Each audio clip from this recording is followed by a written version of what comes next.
Good evening. It's episode 280 of the 612 podcast. I moved on to YouTube to post the podcast rather than Facebook stopped allowing me to post live, so I've got to find alternatives. So I'm giving YouTube a go. So this is part of the 612 podcast, and it's for doctors who want to grow their private practice. And I try and give a bit of advice, a bit of help, some tips from what I've learned and grown my own private practice over the years. And the message today is that you really need to think about how you can amplify every piece of content that you make. I think it's really important to think about producing content if you want to grow a private practice, but it is difficult for us as doctors. We're not kind of content creators. These people you see who've got massive followings on all the social media channels is pretty much what they do and what they live for.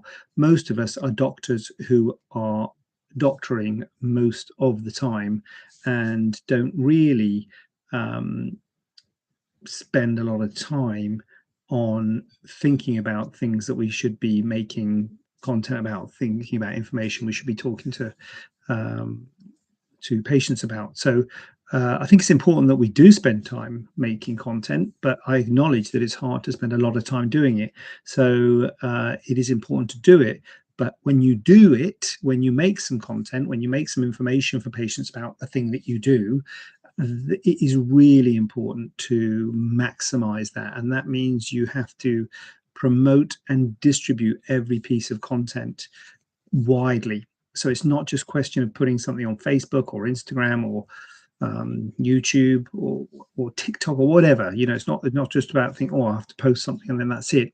You need to distribute it widely. Now, that can be as simple as just distributing it to several social media channels. So the stuff you put on Facebook often will cross post to Instagram and vice versa and things like that.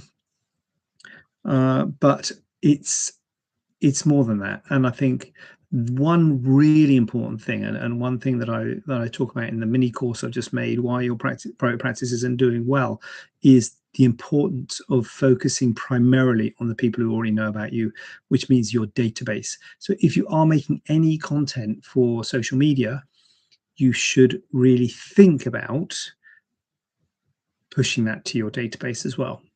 So if you create a post for social media or a message or an image, then think about pushing that to your social media, to your database.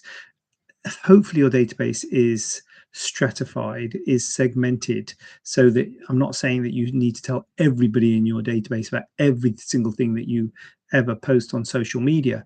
But when you do post something on social media, it might be relevant to a group of your database, whether it be hip patients or knee patients or patients with a certain issue, like if they've got heart failure, or versus someone who's got an arrhythmia who might have a different bit of social media content that you post to them. But so a relevant aspect of your database, you need to be posting it to them. So often a lot of the things that you will be doing, that you will be promoting, is kind of unseen. And moving on from that, if you are getting good engagement with that, if you find that you're sending out an email with that information on it and that email is getting opened a lot or getting a lot of responses, then think about using that as part of your follow-up strategy, as part of the sequences that you can then start to produce for people who inquire about a certain problem, because a lot of this stuff is timeless. Obviously, if you're doing something time sensitive, if it's something appropriate in the media, COVID being a good example, if you're doing something that's relevant in the media, that might not be relevant to put into your follow-up sequences, which might be going out for years to come. But but most of us are doing things which are pretty timeless. So if you produce some content, produce some information about something specific, arthroscopies or headaches or ankle pain or whatever it may be, not only should you then post it out to your ankle pain part of your database or your hip pain part of your database, but also you should be, and again, this is something I'll talk about in the Why Your Practice Isn't Doing So Well course, about trying to build up a sequence, a follow-up sequence for patients who've inquired or who've been to the clinic with a certain issue. Start thinking about maybe if you can add that piece of content to that sequence, so that every time someone inquires with knee pain or whatever it may be, obviously you send out the initial information about knee pain, but maybe 3 days later you send out an email with that piece of information on it. And once you start doing that, then you can start, and you can maybe even either just put the information down as it is, or you can put the information down and link them back to your Facebook page or your Instagram or whatever. So that can also draw them back into your social media. So it's all about producing information, producing content, and then bringing people back into your other streams. So bringing people from your social media into your website, into your database, and bringing from your database people from your database into your social media.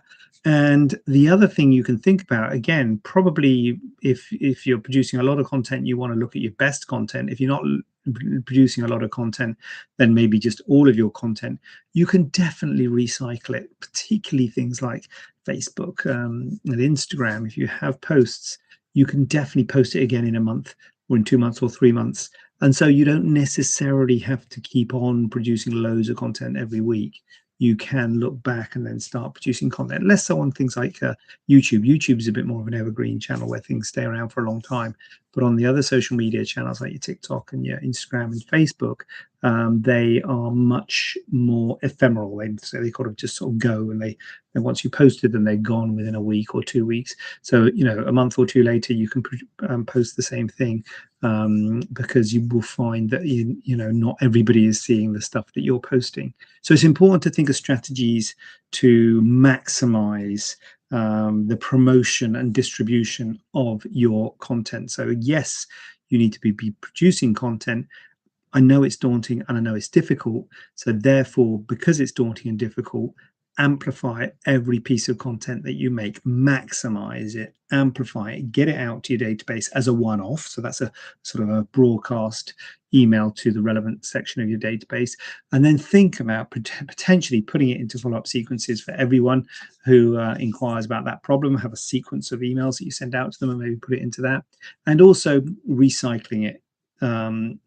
Weeks or months later, bringing it back and posting it again onto Facebook, or if you posted on Facebook last time, post it somewhere else this time. So it's really important to think about how you can amplify every piece of content, because for people like you and me, every piece of content is precious because we're busy doing other stuff. We're not spending all day in our bedroom making videos. We're busy guys, and so we need to amplify it. So that's the message for today. Amplify every piece of content. I hope that's been helpful. And yeah, I'll see you next week.